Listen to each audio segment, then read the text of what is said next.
Great news this week, a judge just ruled that you can no longer be denied a passport simply for being non-binary. Hong Kong's about to start recognizing marriages from abroad, but only under one very specific circumstance. Romania is about to vote on whether queer people can be a family, and in the US, we're just a few weeks away from our gayest election ever. We'll have the week's top LGBT news, plus actions you can take on Weekly Debrief. Thanks to everyone who makes Weekly Debrief possible with a pledge of $1 or more a month on Patreon. Visit patreon.com/mattbaum or click the link in the description to get some backer rewards. Did you know the State Department was refusing to give non-binary people passports? It hasn't been reported much, but it's been going on for a few years, until this week, when a judge ruled that they need to knock it off.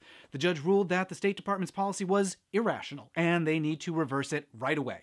Overseas, Hong Kong will begin recognizing marriages and civil unions conducted abroad, but only for the purposes of immigration.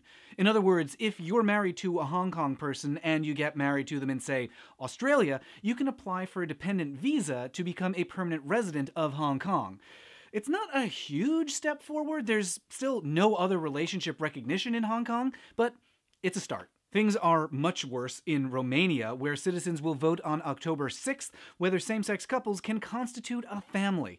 Gay couples are already denied relationship recognition in Romania, but now anti-gay extremists want to change the constitution to make it clear that they're unwelcome. And back in the US, we're just a few weeks away from the midterm elections. There's at least 430 openly queer people running for office. That's a record as far as anyone can tell, including 13 for federal office, 4 for governor, and 2 for the US Senate.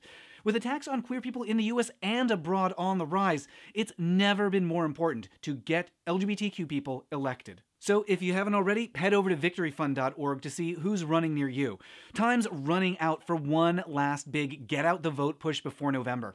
After that, it'll be another 2 years before our next major national election. Let me know about stories that need covering in the YouTube comments and at Matt Baum on Twitter. As always, huge thanks to everyone who supports Weekly Debrief with a pledge of $1 or more a month. Head over to patreon.com/mattbaum or click the link in the description to see what backer rewards are available. And I'll debrief you next week.